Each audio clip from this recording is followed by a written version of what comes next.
কে ওখানে?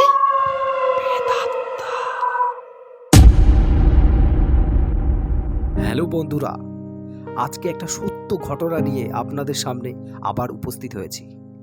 ঘটনাটি শুনলে আপনারা ভয় পাবেন। চলুন সময় নষ্ট না করে ঘটনাটি শুরু করা যাক। আর হ্যাঁ, যারা চ্যানেলে নতুন তারা চ্যানেলটি অবশ্যই সাবস্ক্রাইব করবেন আর পাশে থাকা নোটিফিকেশন বেল আইকনটি প্রেস করবেন। ঘটনাটি বাংলাদেশের সিরাজগঞ্জ নামক জেলার। সিরাজগঞ্জে একটা ভয়ানক কবরস্থান ছিল। সেই কবরস্থানের নাম ছিল কবরখোলার কবরস্থান। আর সেই কবরস্থানের পাশে ছিল একটা বিস্তীর্ণ এলাকা, যেখানে মানুষজন বাস করত এবং সাথে সাথে সেখানে চাষের জমিও ছিল। সময়টা ছিল 2002-03 সাল। কবরখোলা কবরস্থানের পাশের এলাকায় বাস করত করিম চাচা বলে একজন ব্যক্তি। করিম চাচা পেশায় ছিলেন একজন চাষি। কবরখোলা কবরস্থানের পাশে একটা ফাঁকা মাঠে তার 1 বিঘে মতো জমি ছিল, যেখানে সে ধান চাষ করেছিল সে বছর। গত বছর প্রচণ্ড বন্যা হওয়ার কারণে চাষের জমি সব ডুবে যায় এবং চাষের ফসল নষ্ট হয়।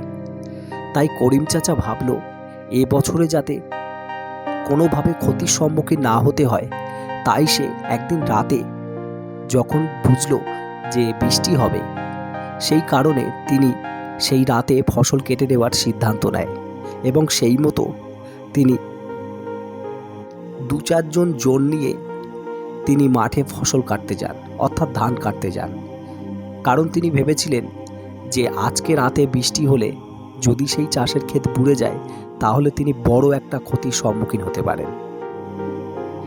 এখানে জোন মানে আমরা যে এখনকার সময়ে মজুরি বা কোনো কিছুর বিনিময়ে মানুষজনকে কাজে লাগাই, সেই সময় সেটাকে বলা হতো জোন ধরা। করিম চাচা জানতো না যে তার সাথে এরকম একটা ভয়ঙ্কর ঘটনা ঘটবে। এই গোলাম, গোলাম, কি হয়েছে বাবু? এখন তুই ফাঁকা আছিস? হ্যাঁ বাবু, কেন? বলছি কি, চল না বাবু, মাঠের ধানগুলো কেটে নি। কেন এত রাতে? আকাশের অবস্থা তো ভালো না, কখন যে কি হয়ে যায়। আগের বছর তো দেখলি কি হলো। তাই ভাবছি এবছর যদি ধানগুলো রাতে রাতে কেটে ফেলি, ভয়টা থাকবে না। কিন্তু বাবু, আমরা দুজন কি করে পারবো? 1 বিঘা জমি। তুমি এক কাজ করো, রসন, রাজু, ওদেরকেও নিয়ে নাও সাথে। ওদের বললে কি যাবে? কি করে বলবো, একবার বলেই দেখো। কোনো ক্রমে করিম চাচা 4 জনকে সাথে নেয় এবং সেই কবরখোলা কবরস্থানের পাশের মাঠে গিয়ে পৌঁছায়। কিছুক্ষণ ধান কাটতে কাটতে তারা হঠাৎ একটা শব্দ শুনতে পায়।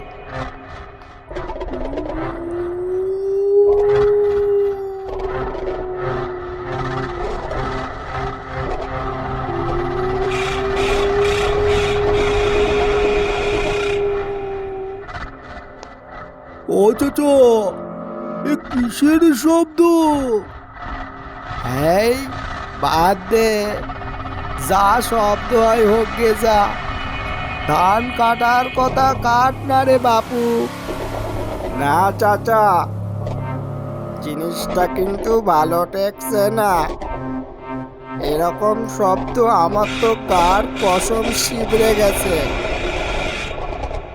ওরে বাপু, শিয়াল টিয়াল হবে, তোরা কাজ কর না রে।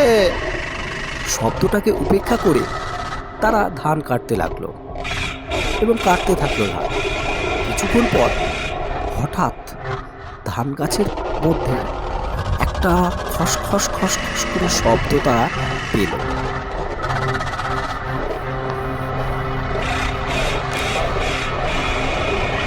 চাচা, এই ধান গাছের ওই ভেতরটা ওরকম নড়ছে কেন? সাপটা আছে নাকি? কি জ্বালা, তোদেরলে তো আর পারতেছি নি, দেখতে পাচ্ছি। তোরা কাজ করছিস না এদিক ওদিক তাকিয়ে রয়েছিস? হঠাৎ রসুন চেঁচিয়ে উঠল।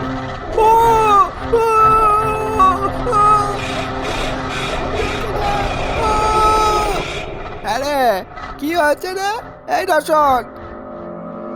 আরে বাবু বলো না, কি যেন পা ধরে টানছিল। এই এই তোরা সব চলে আয়, এই চলে আয়, ধান কাটা বাদ দে। এই আলে আয়, আলে এসে বস। এই করিম চাচা, সত্যি কথা বলছি, আমার পা কেউ ধরে টানছিল।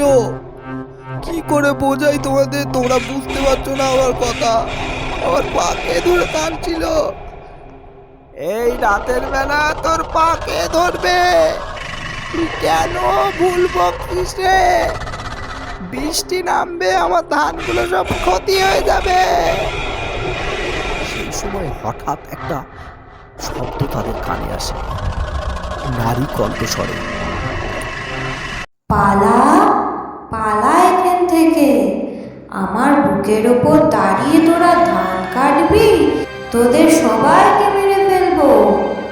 ভয়ানক নারী কণ্ঠস্বরে এই যে কথাগুলো শুনলো, এরপর চারজন ওখানে দাঁড়িয়ে ঠক ঠক করে কাঁপতে লাগলো। তাদের মুখ থেকে কোনো কথা বের হলো না। তারা বুঝতে পারছিল না এই নারী কণ্ঠস্বরটি কার, কোথা থেকে এলো, এত রাতে কেই বা এখানে আছে। কিছুক্ষণ পর করিম চাচা বলে উঠল, এই তোমরা সবাই চলো বাড়ি, আজ আর রাত্রে কাটতে হবে না, কাল সকালবেলা কাটবো কানে। দেখা যাক, রাতে যদি বৃষ্টি না হয় তাহলে আমি বেঁচে যাব। আল্লাহর উপরে সব কিছু এখন নির্ভর করছে। পরদিন সকালবেলা চারজনে আবার এলো সেই ধান কাটতে। ধান কাটতে কাটতে হঠাৎ রসনের পায়ে একটা হাড় মতো কি বাঁধল। রসন তখন করিম চাচাকে ডেকে সেই হাড় দেখালো। তাড়াতাড়ি করে কোদাল দিয়ে সেই জায়গাটা খুলল। খুঁড়ে দেখা গেল সেখানে একটা নরকঙ্কাল পোতা আছে। তড়িঘড়ি সেই কঙ্কালটিকে উদ্ধার করে পাশের এক কবরস্থানে দাফন করে দিল। করিম চাচার সাথে ঘটে যাওয়া এই সত্য ঘটনাটি তার এক নাতনি লালটু আমাদের ইনস্টাগ্রামে পাঠায় এবং তার কথা মতো সে যেভাবে কথাটি বা ঘটনাটি বলেছে আমরা সেইভাবে আপনাদের সামনে উপস্থাপন করলাম। আশা করি গল্পটি শুনে আপনারা অবশ্যই ভয় পেয়েছেন। আর যদি ভয় পেয়ে থাকেন তাহলে চ্যানেলটি অবশ্যই সাবস্ক্রাইব করবেন এবং আপনাদের মতামতগুলি আমাদের কমেন্ট বক্সের মাধ্যমে কমেন্ট করে জানাবেন। ধন্যবাদ।